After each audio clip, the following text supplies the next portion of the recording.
All right, guys, welcome back to the channel. It's Kevin again here with Yerkit Racing. Back out here in the shop again today. It's been a while since we've been able to get out in the shop and bring something to you guys. We've had a ton going on with work and different projects and stuff that I needed to get done quickly.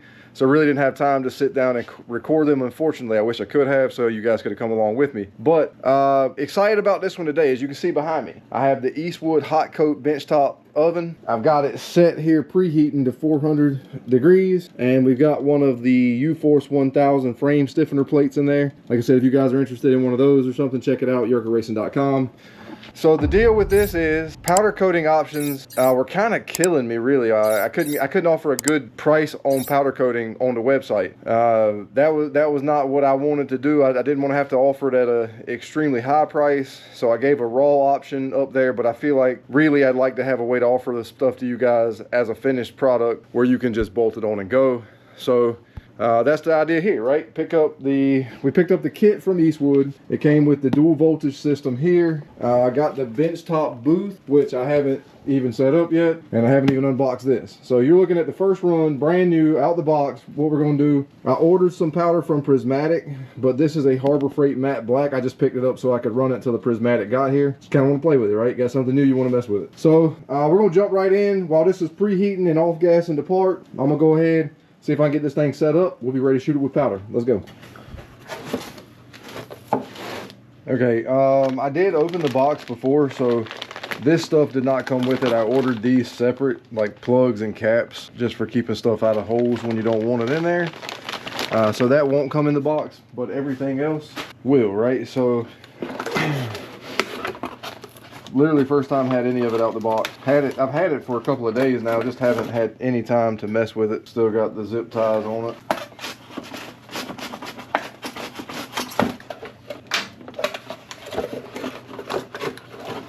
Alright, toss that out. Okay, all comes out as one unit. Cool. Pull the instructions out.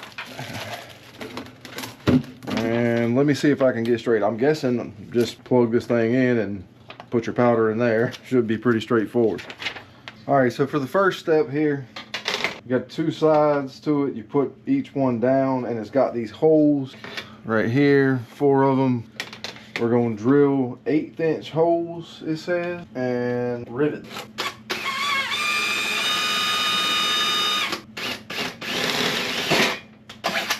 So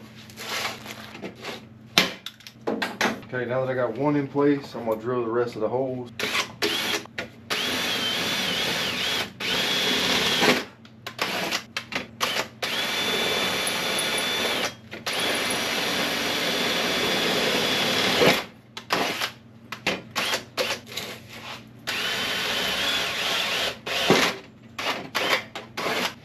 Okay, and obviously I didn't get that all the way to frick through it. Okay, so I didn't get the one all the way through. Attempt this again, maybe this will go a little better. Okay, seem to have gotten it that time.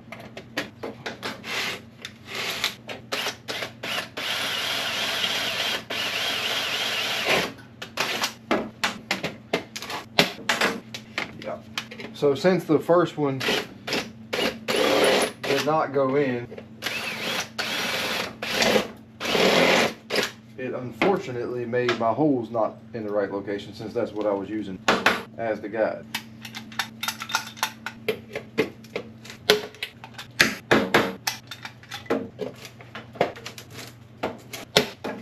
Okay. Alright, so that's that side. Try to line this up here on the bottom where I want it. And let's shoot this side.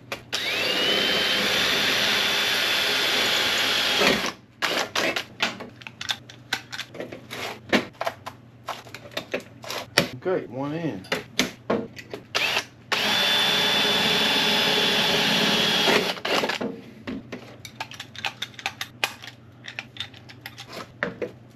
Oh, hit me in there.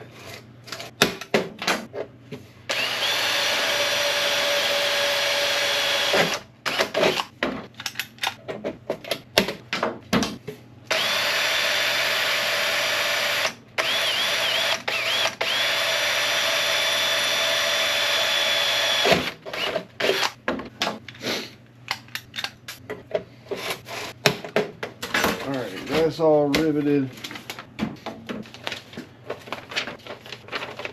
So I need the next step. Okay. Alright, looks like we want to drill this.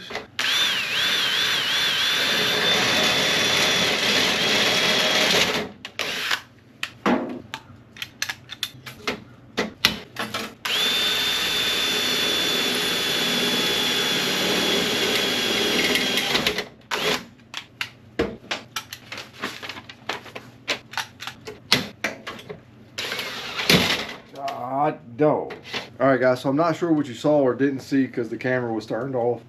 So not really sure. I have to go back and look at the footage and see exactly what we have. But the gist of it is you have a plate, if you can see right here along the side edge. There's two pieces, they're half plates. They sit down over it. You put these 4 rivets in and you got one of those on each side.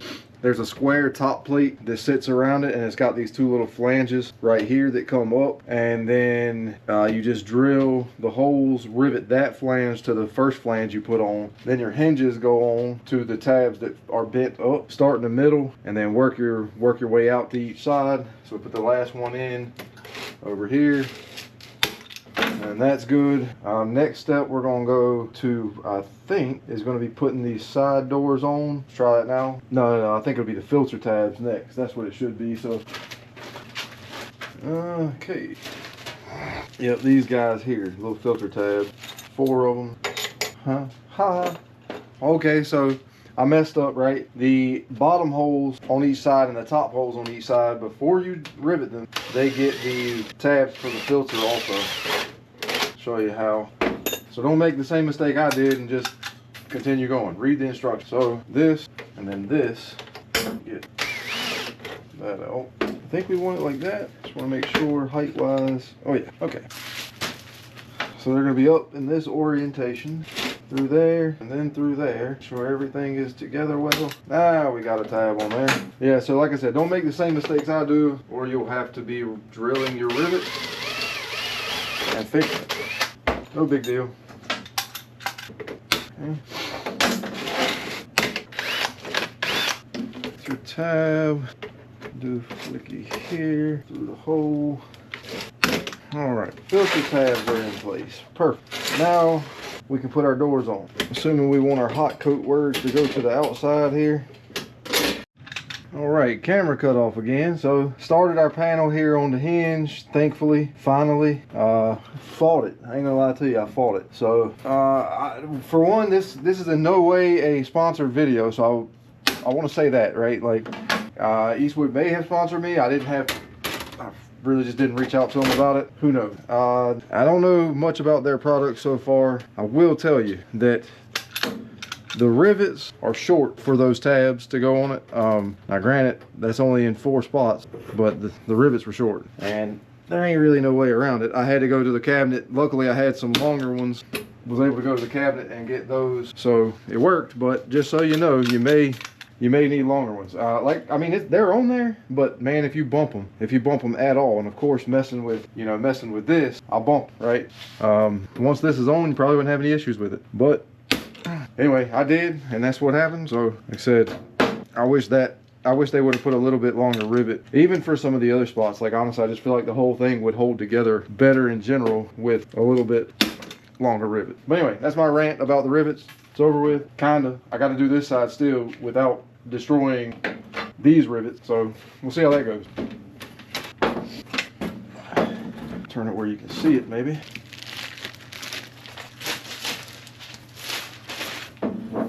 This one should go a little smoother, a little easier for this side, I hope, because we have the other one up there now to help hold it where we need it.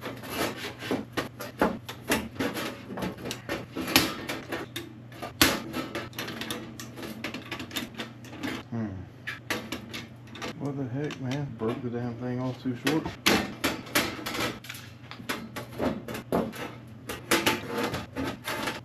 Come on, man.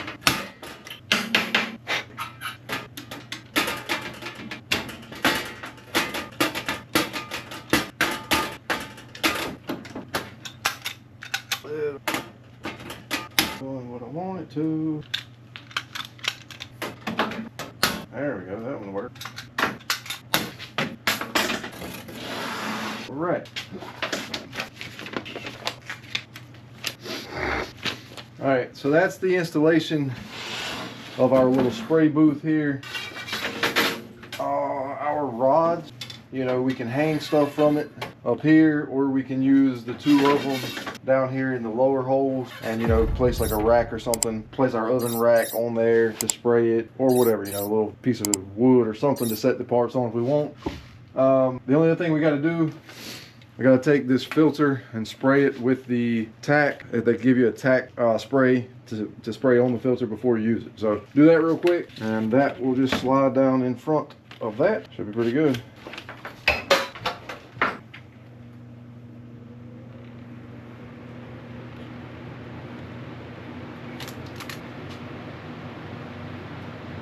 All right. Okay, the booth is ready. Okay, so we got some little pieces of TIG wire left over. I'm gonna attempt to use these little pieces to hang this part with, and kind of see how that may or may not work. All right, I'm gonna have to have longer wire for this particular part. All right, so we got a couple of these little hooks cut. Okay, looks like it should work, right? Let's try it. All right, so I think I got everything set up. I got our gun with our powder loaded in it. It's the matte black. Got our switch here where we just have to push it to activate the system so that it charges the part or charges the particles or whatever it does. Turn our fan on, hold our button, and then coat it.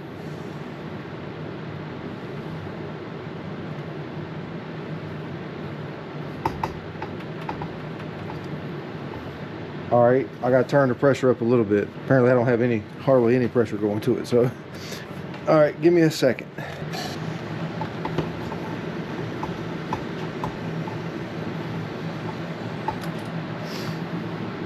Okay.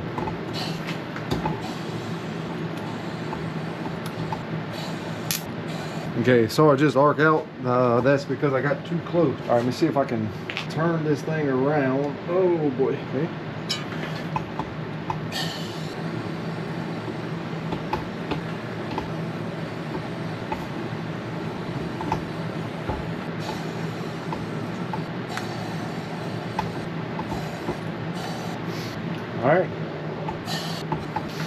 All right, I think that's good, honestly. I mean, it seems too easy just to shoot it, you know, that little bit and have it all coated.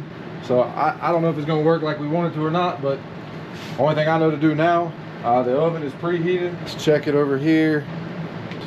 Yeah, we're good. Oven's preheated, so I need to get something to pull this rack out because I should have pulled that out already. That's my fault. That's that. Now, this is the tricky part. I've got to get this in the oven, and like I'll turn this thing where you can see it. There's rods up here, and I got to hang this off the rods. So hopefully we can get this thing done. Let's try it. Okay, got our part off of there. Exactly what I wanted to do. Not at all what I wanted to do. Okay, see if we can get this damn thing over here. Try it again. Man, that's impossible. Alright, so what I'm gonna do, since I got some of the paint knocked off of it, I'm gonna hang it back up here. Man, what is happening?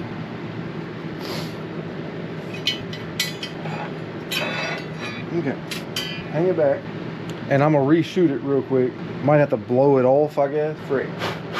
Yeah, I think the thing to do would be to turn it back up, blow it off. I think I've got it all set back up, ready to go again. I'm gonna shoot it one more time. All right, gotta have more pressure.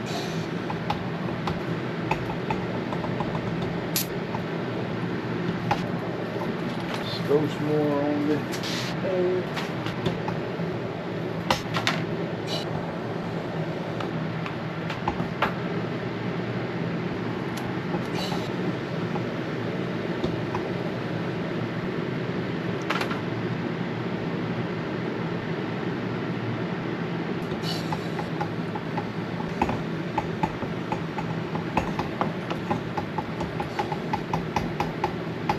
Okay, again, I think I am ready for this. Make sure the oven is still where it needs to be, almost.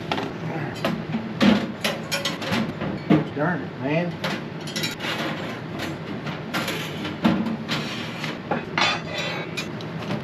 Alright, maybe this part's just too freaking big for the oven. I don't know, man. I don't know. I'm guessing that's what it is. Like, I'm having a real hard time getting it to do anything worth of shit. Sorry for all my cussing and stuff. I'm frustrated. Frustrated.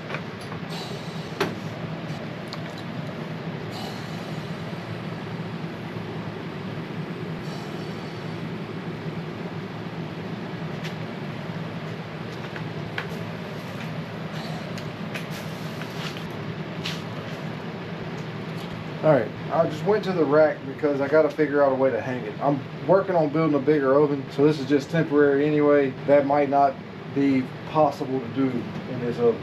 Alright, we're at 420. I'm going in. Hopefully this will be a little bit smoother since we just put the rack in. Let's try it. Alright, we in there.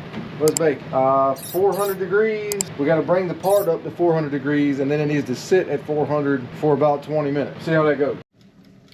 That's what it looks like in there to start with. It's probably going to be really hard for me to get you a good shot of it.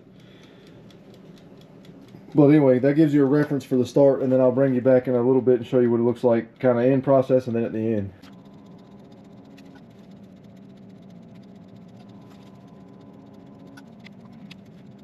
Alright, so that was the whole process you just seen going up to 400 degrees. The part has finally reached it.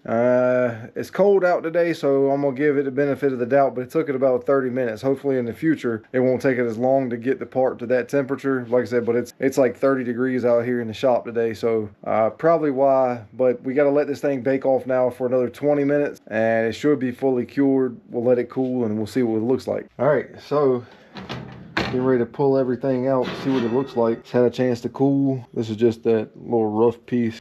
I just wanted to do this because it was dirty. You know, it really wasn't a very clean part at all. I didn't take any time to clean it up and get it right. Kind of impressed by how well it stuck, actually. This is the one I'm most curious about. See what this plate looks like coming out. Yeah. Oh man, that's awesome. You can tell we got a couple of little ridges and stuff, but I think that's mostly from you know, where I dropped it. Like you see the ridges down here at the bottom side. That's just where I had dropped it, and it was, you know, it hit the burner down there and everything else, and it kind of just made those marks. I could have cleaned it up, but for this purpose, I just figured it was easy enough to do it like this, you know what I mean, not get stressed out about it. Didn't worry about the back too much either. Ended up laying it on the rack, so you see we got some marks. But as far as the front goes, that's a flat black color, and I'm really happy with it, honestly, really happy with it. So looking forward to doing some more of them, guys. Let me know what y'all think down in the comments about this little setup here. Any tips and tricks you got that you can help me with, and I appreciate it, man. I really do. Thanks for all the support. Yeah, make sure you subscribe if you haven't already done so. We'll catch you guys over on the next one. Thanks and God bless.